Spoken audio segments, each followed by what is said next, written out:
This is Newcap News with Bart Podjasic. Good evening. It was a rude surprise for one local man as he went to buy gift cards for Christmas presents. He was charged an activation fee at a Shell gas station in the city, something that wasn't supposed to happen. And as Annika Notfate reports, he's now warning others to be aware of what they're paying for. I felt like he was stealing my money, actually, is how I felt. I mean, it's a 1% charge on however much you purchase for a gift card, but it's the principle of it.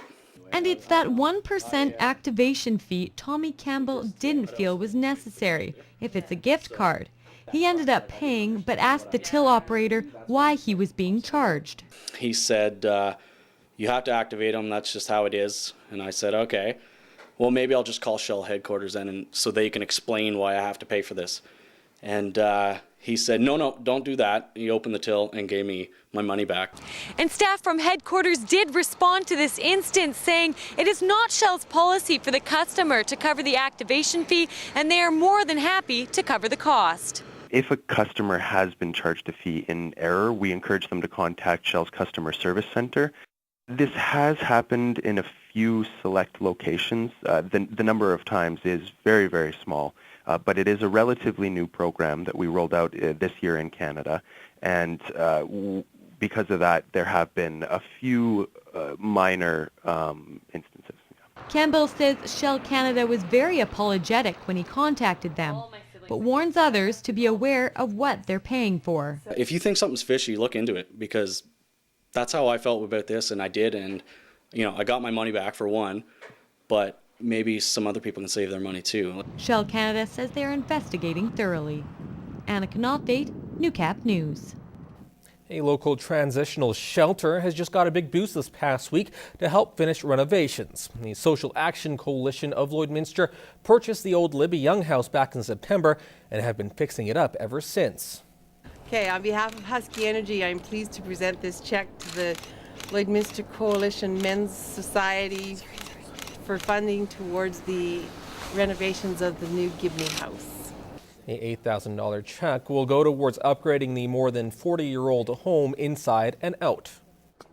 Well, we're extremely excited to get this donation from Husky Energy. It helps us to renovate this affordable living complex. We're developing the Gibney House duplex into an 8-bedroom rooming house. Husky Energy reviewed the request by the men's shelter and believed the Gibney House was a suitable project to donate money to.